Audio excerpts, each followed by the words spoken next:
She said it's rude of me to ask her that. And then she goes on a tangent about how women shouldn't be asked those questions and blah, blah, blah, blah, blah. It was a long and weird tirade. I just stayed quiet with a smirk on my face, slowly drinking my beer.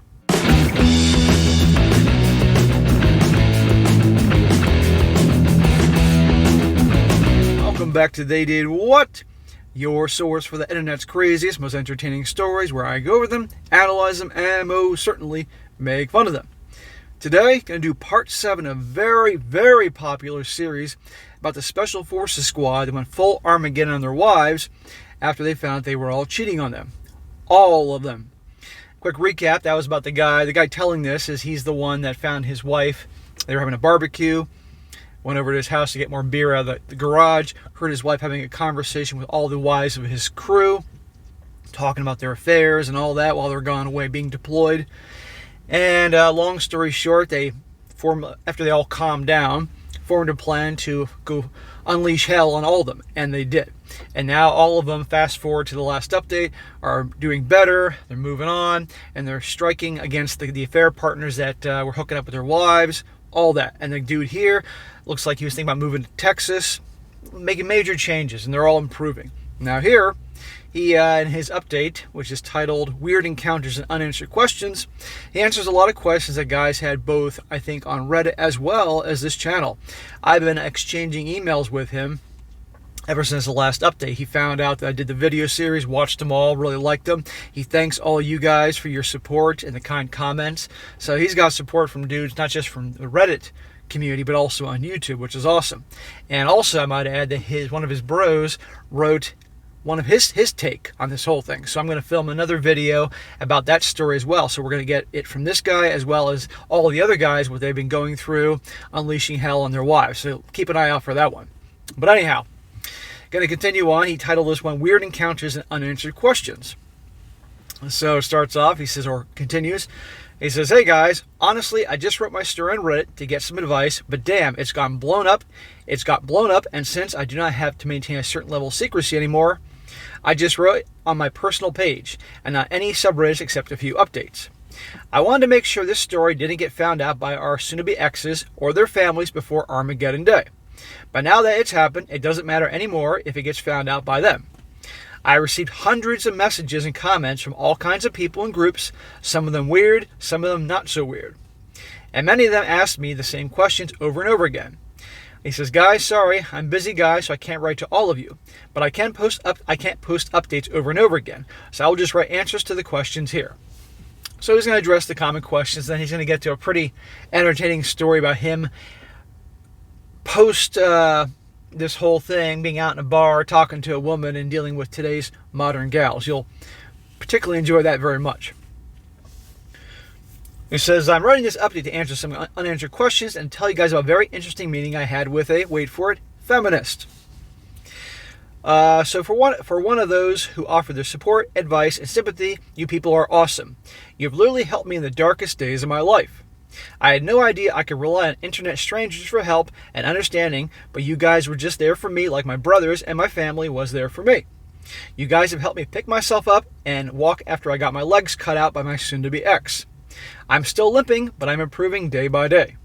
I have somehow slowed down the emotional roller coaster and learned to stabilize it. I now know what to do whenever I get hit by that damn train. If you guys recall, he was definitely an emotional roller coaster. One day he's fine, next day full-on meltdown, and it's totally understandable. He says, gentlemen, going to the gym, keeping yourself busy, eating healthy, and essentially tiring yourself every day is a sage advice in this scenario. I learned running up a hill loaded with gear does wonders for the psychotherapy. It focuses your mind on what's important, makes you stronger, and keeps the demons at bay. Yes, exactly. This is why I tell all the guys on my other channel, particularly, you're going through hard times, get out of the house, exercise, work out. It doesn't have to be at the gym fucking 3 hours a day or anything like that, but you can just go for a walk or a jog or ride your bike or bounce on a goddamn pogo stick, anything. Just to get yourself moving, you'll feel better. But he's right. And eat healthy. Don't spend your whole time drinking the blues away by chugging bottles of whiskey and freaking eating Burger King and McDonald's. Not good. He says, secondly, guys, I fell in love with Texas. It's beautiful, and I'm talking wild rock formations, open country, fresh air, good people, and wild horses. Beautiful. We decided to settle here once our divorces are finalized and the sale of our houses go through. Awesome, brother. I'm moving next year. By this time next year, I'll be out of Massachusetts, out of New England for good. Tired of the winter, tired of the ice, tired of the taxes, tired of the freaking people. And I'm moving to Florida. But Texas was my second choice. I was very close about Texas. So sorry to you Texas brothers out there, but Florida was a little more my style. Although it's going to be fucking humid as hell in the summer times, or most of the year, that'll be tough. He says, thirdly, for those of you who think this is all fake, okay, you are entitled to your beliefs. Sometimes truth can be stranger than fiction, and believe me, due to the nature of my job, I've seen a lot of really weird things. Things I would refuse to believe before I actually witness them. So it's pretty natural to be skeptical about those things. Just please don't bother messaging me about if you think this is fake. It's not fake. This guy's real.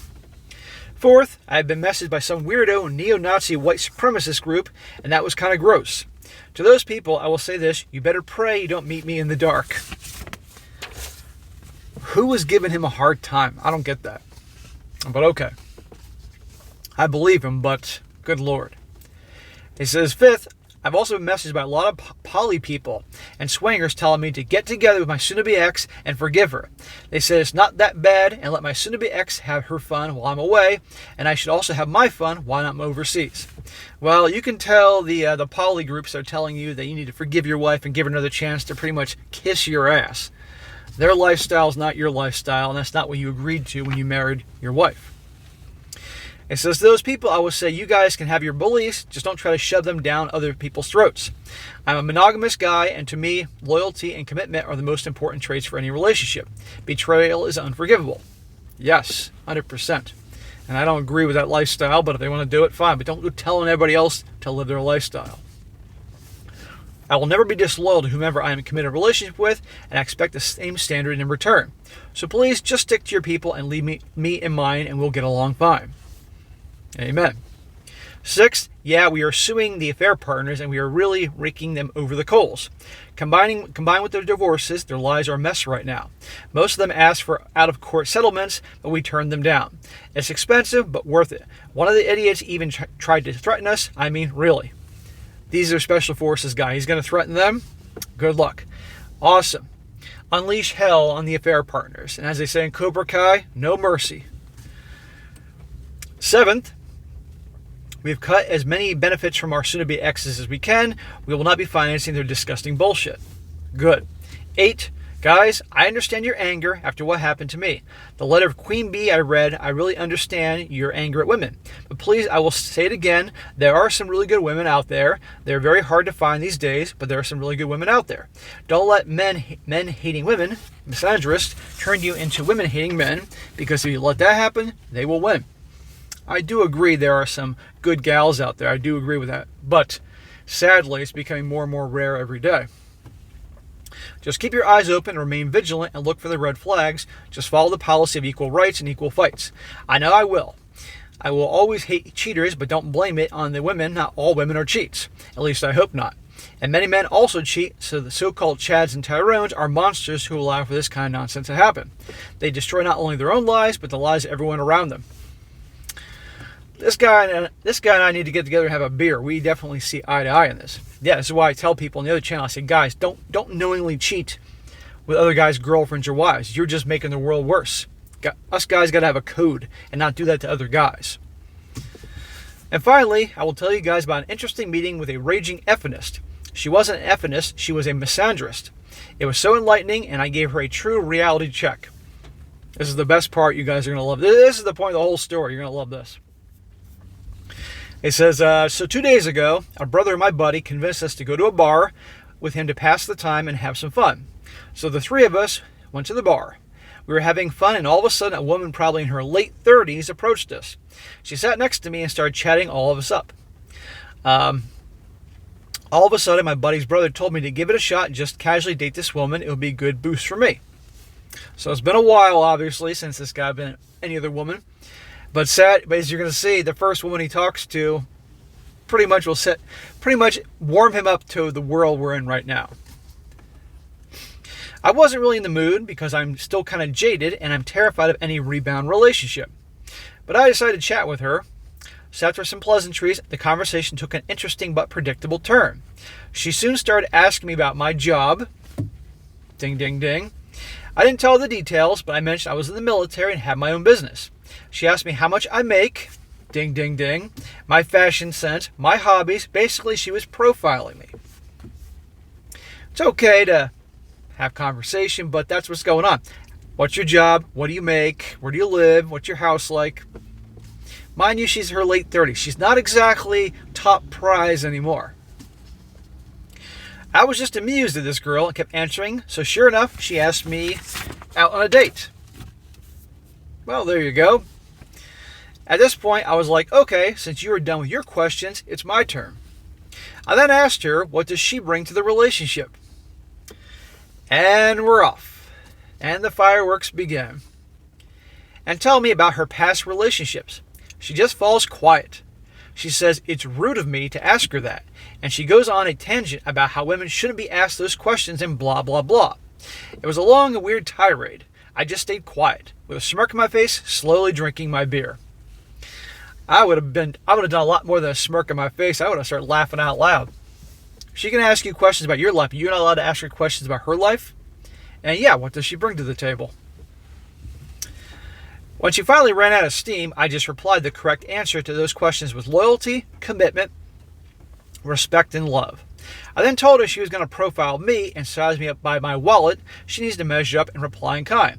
If your only marketable skill is looks and sex, then you should know how easy and cheap that is these days, and you can clearly have serious self-accountability issues. I'm sure she loved that. I told her I'm not interested in her money or her job, and just like how a woman is interested in a man's future, a man is interested in a woman's past, and by her tirade, she just told me how and why all her past relationships failed. Yeah, she's a bitch. How she spent her youth and her prime being carousel rider with a bunch of a-holes who were never going to commit to her, and now that she finally hit the wall, she's realizing she doesn't have any options left, and at her age, her chances of even giving a man children are rapidly dwindling. And the kind of woman who rejected every good man and went for every a-hole in her prime isn't very appealing to a good man in his prime. Correct. A man's prime really begins in his 30s, early 30s. That's when a typical guy is starting to get his shit together, get his confidence, get on the career path, getting resources. That's when our prime begins. While the woman's prime ends at the very end of her 20s or early 30s. Doesn't mean you can't have good-looking girls, don't get me wrong, but in terms of prime is the late teens and 20s. The interesting thing is, that's usually when the girls settle in their late 20s, but hitting early 30s when their prime is ending, because they know this. And it's when a lot of guys settle, when the guys shouldn't be settling, to be honest. Unless, of course, that's their culture, religion, their own personal beliefs, or they truly found themselves the rare small percentage of gals out there that are worth it. So this guy here telling the story, he's 36, I think. He's in his prime, and he still has ways to go. Why would he get together with someone like this? Not to mention her fucking attitude. Says here, she was stunned silent. Then I just got up and walked away. That probably made her even more crazy. She did not take that rejection well, shocker, and started screaming and throwing a tantrum. But I just didn't care and ignored her. Late 30s, and she's behaving like a 6-year-old. Fuck, a 4-year-old that didn't get that toy at Toys R Us. You told her off. You said exactly what we all know, and then walked away. That makes women insane, as you clearly saw. Anyway, in a week or two, I will have a trip to North Carolina. Those in the loop will understand what that means. Anyways, see you soon. And as a small little update, he said, well, shit. Today I found out that from my buddy that his bro told him that girl is now asking about me in the bar. Apparently my buddy's brother went to the bar with friends today, and that girl instantly spotted him and started asking about me and my contact information. That's kind of scary. That's very scary. I'm not surprised, but very scary. You put her in her place, and that probably turned her on after she was screaming and yelling and throwing a fit. But who cares? Avoid her. Also, to answer one more question, I get over and over again, after we moved to Texas, a lot of the guys from the old base have now entered their own investigative phase, and a lot of skeletons are coming out of the closet. It's a mess. Yeah, let that sink in for a moment. This is how society repays our loyalty and sacrifice. And that is it for this guy's update, and I'm sure there'll be many more. So, bro, it's good to hear that you're doing better. It's too bad your first encounter where you're actually in a semi talking to another woman, you were dealing with a nut job like that. But that is a perfect example of a lot of what it's like nowadays. So have fun. But anyhow, good to hear from you. Keep doing what you're doing. Take it day by day. Keep hitting the gym, working out, eating healthy. You're going to get better. Unleash hell on those affair partners that were cheating on your wife and the other wives there. No mercy, just like Cobra Kai, and you're going to be fine. And enjoy Texas. It's quite a cool place. That was my number 2 on my list for moving next year. All right, guys, that is it for today. Be sure to comment down below. Let me know what you think about this. Let this guy know what you think. Again, show him some support. And also keep an eye out, guys, because his buddy wrote a story. His friend, part of the squad, shared a story about his take on things and obviously his own situation. I'll be posting that down the road. Keep an eye out for that. I think you'll enjoy it. And be sure to like the video, share with your friends, and subscribe. And I'll catch you next time.